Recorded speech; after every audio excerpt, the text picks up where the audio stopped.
Apa beda jin, iblis, dan syaitan? Sebelum kita bicara iblis, jin, dan syaitan, kita bicara 3 dulu, yaitu malaikat, manusia, dan jin. Malaikat kita sudah tahu, sekelompok makhluk Allah yang tidak pernah berbuat maksiat, tercipta dari cahaya. Dan manusia kita pun tahu, karena kita manusia. Kemudian jin. Jin adalah sekelompok makhluk Allah yang tercipta dari api.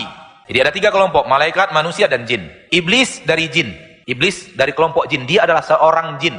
Jin yang diizinkan Allah untuk hidup sampai dunia kiamat.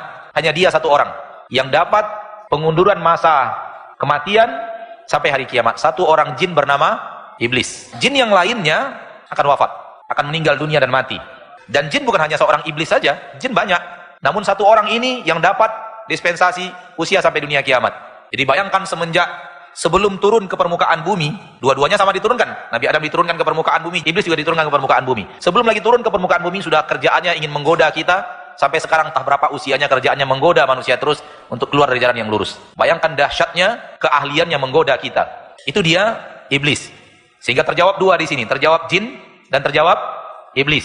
Syaitan yang mana? Syaitan tidak makhluk khusus yang ingkar kepada Allah, yang tidak taat kepada Allah dari jin dan dari manusia disebut syaitan. Yang ingkar kepada Allah dari jin dan manusia, dari kalangan kita manusia ingkar kepada Allah, dari kalangan jin ingkar kepada Allah, disebut syaitan. Dan syaitan yang paling syaitan itu iblis itu. Sehingga ketika kalimat syaitan hanya berdiri sendiri di Al-Quran, maka maknanya adalah iblis. Jadi dia bukan makhluk khusus. Syaitan itu bukan makhluk yang keempat.